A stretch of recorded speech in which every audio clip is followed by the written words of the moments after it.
Amigos televidentes, de vuelta en su espacio Cerrando la Noche, y siempre en la parte que estamos en los comerciales, pues regularmente se arman discusiones, polémicas entre los panelistas del set, que son cosas que siempre hemos hablado de hacer un programa tras bastidores, pero eso vendrá en algún momento, Mientras tanto, vamos a dar la buena noche al invitado del día de hoy, el licenciado Eddie Martínez, quien es presidente del Parque Cibernético Dominicano, una persona muy involucrada con lo que tiene que ver con la innovación, la tecnología. Buenas noches, amigo Eddie. Buenas noches, Giovanni. Buenas noches, Junior. Encantado de estar con ustedes yo acá. Quiero qué bueno. Gracias, don abusar de la confianza con el licenciado Eddie y ver al ciudadano, porque a veces uno pierde de vista que un funcionario es un ciudadano, que tiene sentimiento, que fija posiciones, que puede ser redactado sobre determinados temas.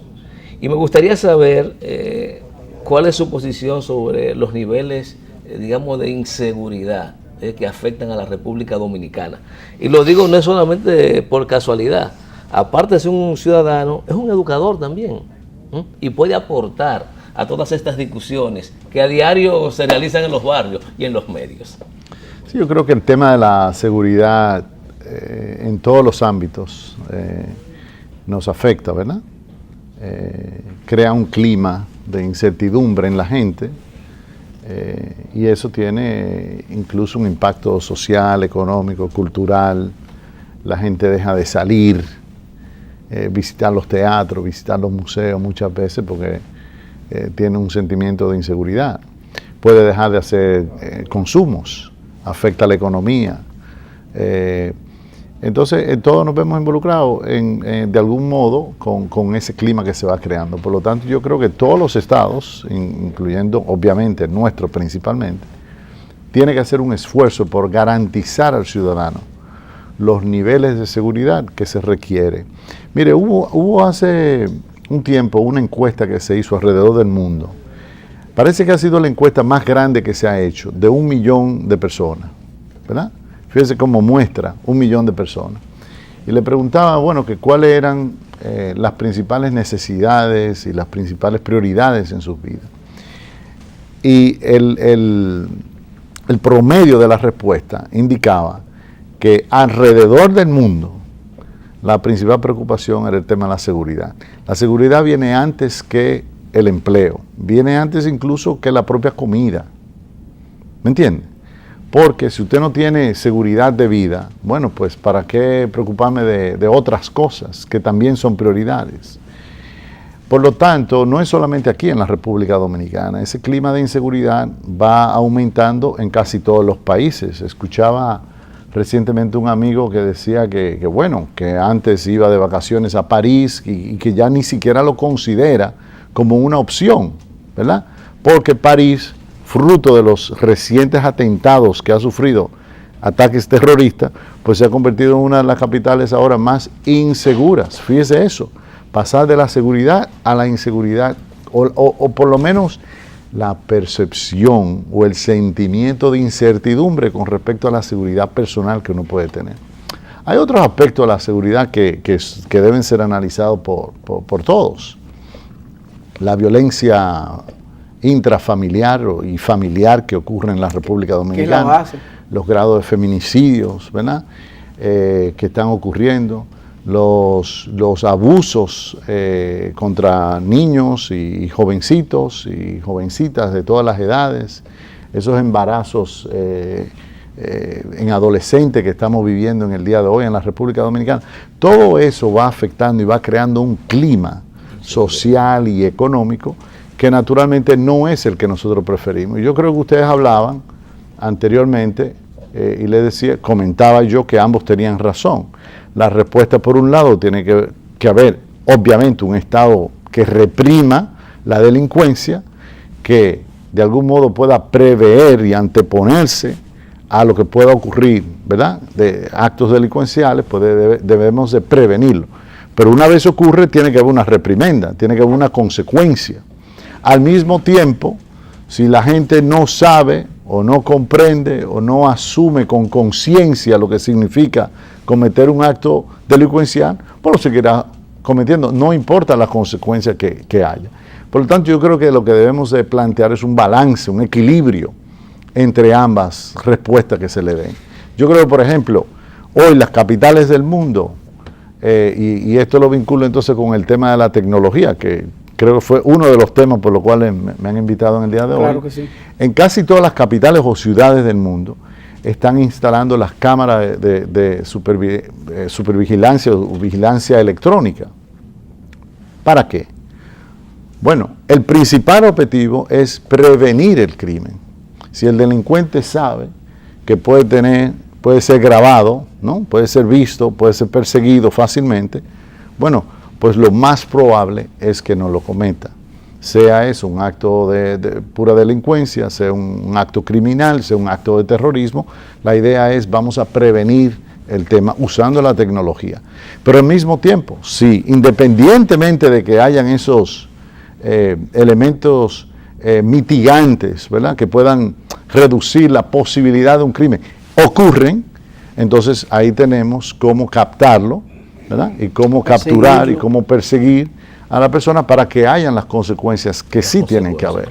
Entonces, yo creo que en adición a eso, ustedes mencionaban la importancia de esa educación familiar que debe de haber y también en las escuelas. Y creo que sí es un buen paso eso de que los ciudadanos conozcan los derechos constitucionales, pero también los deberes que la Constitución y las leyes de la República Dominicana nos obligan para manejarnos en la colectividad de un modo que podamos realmente sobrevivir y vivir correctamente. Entonces yo creo que tiene que haber un balance en ese sentido. Junior, hay un tema que el invitado maneja con mucha facilidad. También, porque él maneja este tema muy bien. Con mucha facilidad, y es el tema que tiene que ver que ya en 8 o 10 horas se van a celebrar las elecciones en Estados Unidos, donde los dos grandes partidos pues están en una disputa por ganarse el electorado. Ya eso es a pocas horas. Nos gustaría analizar brevemente con el amigo Eddie Martínez cuáles serían las perspectivas, cuál es el partido que pudiera salir ganador, aunque tal vez tiene algún tipo de simpatía por uno de ellos. Pero independientemente de eso, ya a pocas horas, porque ya me imagino que para mañana, eso de las 10 de la noche, 8 de la noche, ya se sabrá el ganador, ya que hubo unas elecciones prácticamente anticipadas en algunos de los estados, donde se habla de que un 30-40% de la población votó de manera anticipada. Efectivamente, ya en Estados Unidos se han emitido unos 40 millones de votos, ¿no? Hay estados que permiten lo que se llama eso de el voto anticipado. Para los ciudadanos que viven en el exterior, lo pudieron hacer por correo, ¿verdad? Y enviar su voto. Desde aquí en República Dominicana hay miles de votos que se han emitido de ciudadanos americanos, dominicanos de doble nacionalidad, pero también norteamericanos que viven en la República Dominicana que han emitido ese voto. También en muchos estados que permiten que aún usted residiendo allá en los propios Estados Unidos pueda 1 o 2 semanas antes emitir ese voto. Y algo que está surgiendo ahora, fuerte naturalmente, es una batalla campal en aquellos estados donde ese voto anticipado, la ley electoral de los estados no lo permite. Entonces, lo primero es explicar quizás a la teleaudiencia, ¿verdad?, que el sistema electoral de los Estados Unidos es un tanto sui generis. Ese sistema electoral llama a los votos electorales del Estado, de cada uno de los estados. Entonces, dependiendo de la población que contenga cada estado, bueno, pues tiene un peso electoral. Y al final, el ganador será quien saque 270 o más votos electorales, ¿verdad?, según lo que resulte ser ya a partir del día de mañana la conclusión de los votos anticipados más los votos que se emiten mañana martes. ¿Qué relación debe haber con los votos normales, generales del ciudadano, a estos votos electorales? No, son igual, tienen igual validez. Lo único que ningún estado permite que esos votos se cuenten anticipadamente.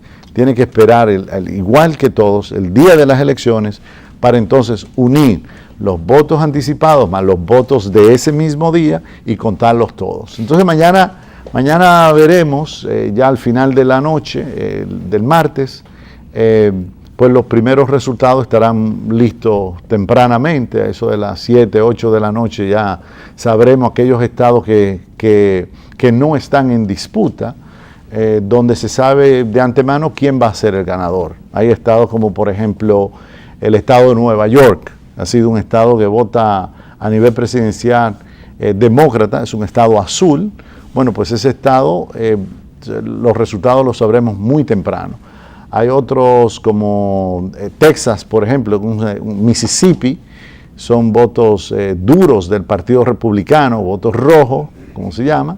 Bueno, pues esos votos también más o menos se sabe ya cuál va a ser el desenlace en ese estado. Sin embargo, y es lo interesante del proceso, estas elecciones se van a decidir en estados que tradicionalmente no han sido necesariamente los que deciden elecciones, porque hay algunos estados que eran rojos y ahora están siendo batallados, mientras hay otros que son azules que también están, digamos, por decidirse. Y ahí aparentemente el propio Obama, Hillary han tenido que ir a estados a recuperar o a defender el voto azul en estados tradicionalmente azules, pero lo han tenido que, frente a la andanada de Donald Trump y del Partido Republicano, han tenido que ir a defenderlo. E igual ha tenido que hacer Donald Trump en algunos estados rojos, como Carolina del Norte, por ejemplo, que tradicionalmente vota por el Partido Republicano, donde es muy probable que con el voto latino y el voto afroamericano, pues Hillary se imponga. Michigan es probablemente uno de esos estados decisivos en esta campaña y tiene décadas que no lo era. Ohio, que era Ohio y la Florida, los estados donde generalmente había que esperar el desenlace final, pues quizás no sean de tanto peso, aunque la Florida sí lo va a hacer, porque tiene 29 votos electorales y es de suma importancia. Y ahí, muy interesante, el voto latino. El voto latino en estados como la Florida, en estados como Nevada, Arizona, puede ser el voto que marque la diferencia, ¿verdad? Porque es un voto que se estima será un voto anti-Trump debido a todos aquellos, bueno, vamos a llamar pronunciamientos, para no decir otra palabra más descompuesta, ¿verdad? Aquellos pronunciamientos en ese discurso que puede entenderse por algunos, como yo lo he considerado en ocasiones, racista y discriminatorio del señor Trump en contra de los hispanos que viven en los Estados Unidos. Más allá de las simpatías, más allá de las conveniencias, ¿cuáles son las reales posibilidades que tiene el señor Donald Trump, que con el mundo en contra, incluyendo el establishment norteamericano, pues está batallando de tú a tú, se puede decir, con esta candidata? Por lo tanto, se puede descartar cualquier posibilidad de triunfo de este señor. En absoluto. Nada puede ser descartado, porque fíjate, el electorado norteamericano sigue siendo mayoritariamente blanco. Y conservador. Y hasta cierto punto conservador. Yo creo que conservador y liberal hay un equilibrio entre conservadores y liberales, donde los progresistas, liberales, demócratas, tienen más o menos el mismo peso que los conservadores. Pero hay una franja de votos independientes, ¿no?, entre comillas independientes, que en cada elección determina realmente quién es el ganador. Entonces, eso ha sido, digamos, la característica fundamental de la democracia americana, distinto a lo que ocurre en otros países, por ejemplo, acá mismo en la República Dominicana, donde ideológicamente quizás ya no tiene tanto ese peso y no se marca esa diferencia de valores, ¿verdad?, tan fuertemente como en los Estados Unidos. Entonces yo creo que ese voto de los independientes o de las personas que se han mantenido indecisas hasta el momento de hoy puede tomar cualquier rumbo.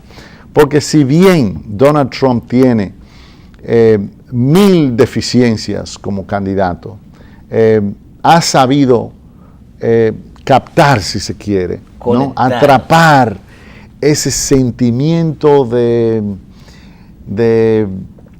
yo te diría, de enojo, de ira y de frustración que hay en gran parte de la población blanca de los Estados Unidos, particularmente, fíjate bien, de aquellos que no tienen una educación universitaria, de aquellos blancos que no tienen, digamos, asegurado un empleo, ¿verdad?, de alto nivel, generalmente en eso que se conoce como el Rust Belt, ese pasillo que se corroe, ¿no?, por la industria. También la población rural.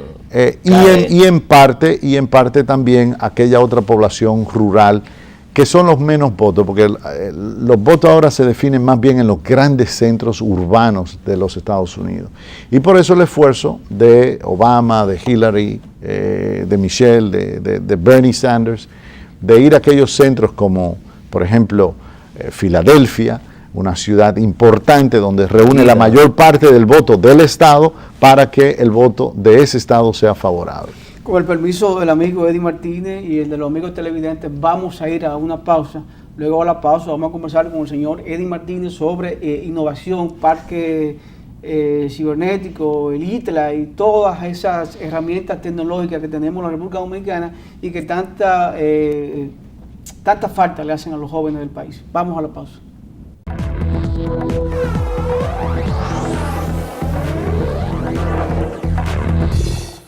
Amigos televidentes, de vuelta en su espacio Cerrando la Noche, conversamos con el licenciado Eddie Martínez, presidente del Parque Cibernético de Santo Domingo y sobre todo una persona con una visión innovadora que en realidad es algo que le hace falta a la República Dominicana, no solo en el ámbito educativo, sino en todos los aspectos.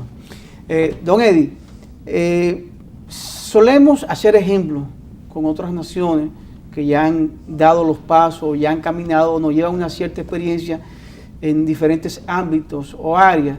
Usted estuvo recientemente fuera del país, nos gustaría saber esas experiencias que usted ha visto en otras naciones, cómo implementar en la República Dominicana, cómo hacer que las cosas buenas se puedan emular y dejando a un lado las cosas negativas y perjudiciales. Sí, mira, Giovanni, nosotros en la República Dominicana hemos tenido y estamos teniendo significativos avances. Hay áreas en que la República Dominicana ya se destaca incluso a nivel mundial, ¿verdad? Lógico, cuando uno le pregunta a alguien en el exterior que qué imagen le provoca a la República Dominicana, bueno, pues dependiendo de dónde sea, te van a mencionar probablemente 3 o 4 cosas. Una de ellas es el turismo, ¿verdad? Fundamentalmente Punta Cana y el turismo de sol y playa. Te van a mencionar los peloteros dominicanos, muy reconocidos, ¿no? Y quizás te mencionen algunos de los productos orgánicos donde somos líderes en el mundo, ¿no? Banano orgánico, cacao orgánico. Probablemente esas son las 4 o 5 áreas donde nosotros nos destacamos realmente. Pero es obvio que la República Dominicana necesita transitar, ¿verdad?, por un camino más inclusivo, porque al mismo tiempo que hemos tenido esos avances, uno puede ver cómo en nuestro país se observa un nivel de desigualdad socioeconómica muy fuerte. De hecho, uno de los mayores índices de desigualdad y de pobreza que todavía mantenemos con relación, digamos, a nuestro performance anterior, pero también con relación a otros países. Y ahí yo creo que la tecnología y el carácter innovador y emprendedor del dominicano tiene que ser el elemento fundamental que marque la diferencia. Cuando uno mira a otros países, que en mi caso, cuando yo nací, por ejemplo, que recibíamos ayuda todavía incluso alimentación de Estados Unidos y de otras naciones, la República Dominicana estaba más o menos a la par con países como Corea, que también recibía ayuda, como Taiwán, como Singapur. Estábamos todos al mismo nivel. Y cuando uno va y viaja por el mundo y ve productos tecnológicos avanzadísimos de esos países, y sobre todo cuando va allí y mira el nivel de bienestar de longevidad, cuántos años vive la gente, cuál es la salud de esos pueblos, ¿no? Cuáles son los sistemas de apoyo, cuáles son los niveles de educación que reciben. Entonces se da cuenta que se ha ido creando un abismo de diferencia entre lo que pudiera ser el progreso social, económico de esos pueblos en contraposición al que ha tenido la República Dominicana. Y casi todos los países de América Latina. Quizás con algunas excepciones, pudiera mencionarse quizás algo de Chile, la República Dominicana se mantiene en el promedio de países de crecimiento, y eso que nuestro país, cuando uno mira los numeritos, mantiene más o menos los mismos índices de crecimiento en los últimos 50 años de los países más desarrollados del mundo. El índice de crecimiento de la República Dominicana en los últimos 50 años es de 5.5%, el promedio de crecimiento. Más o menos el mismo nivel de Corea, más o menos el mismo nivel de Taiwán.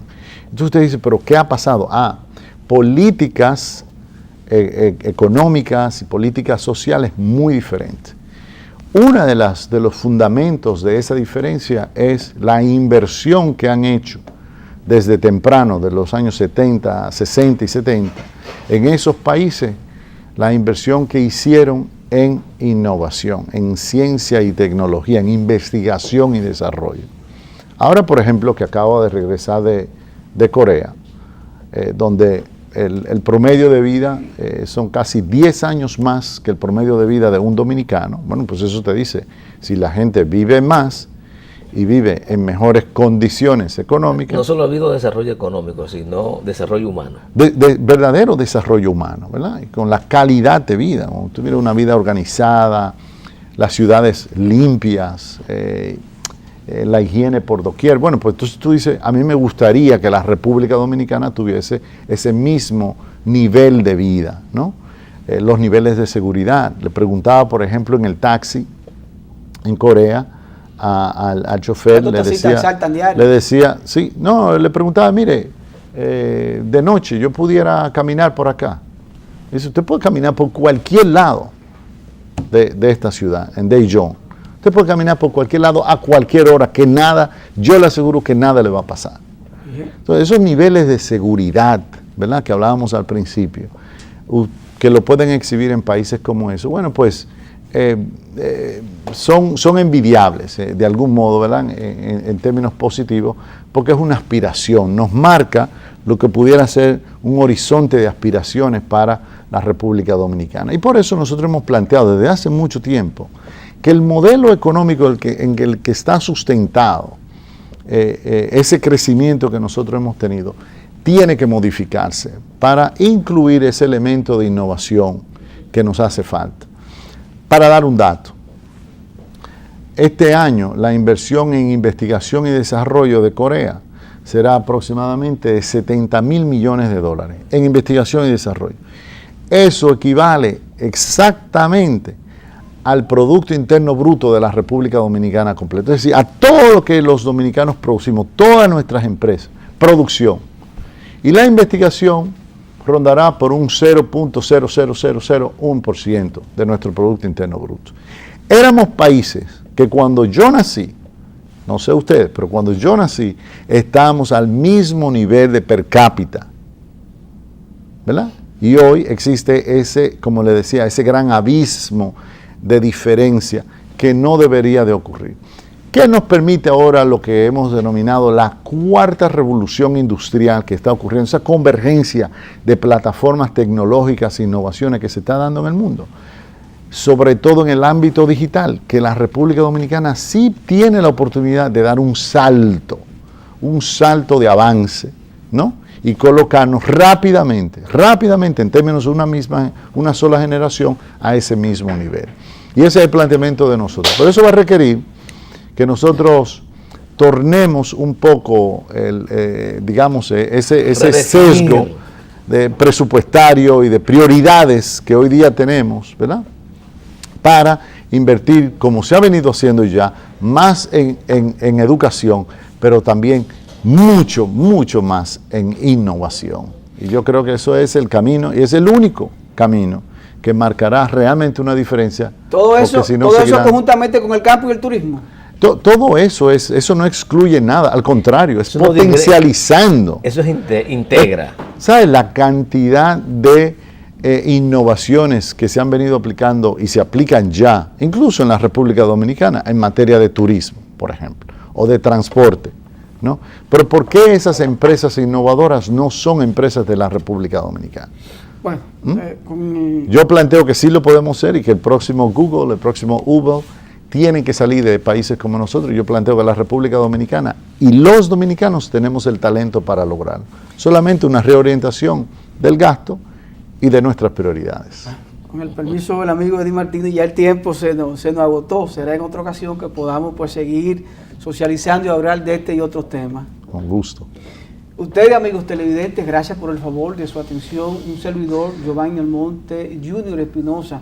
Les deseamos feliz resto de la noche y hasta mañana.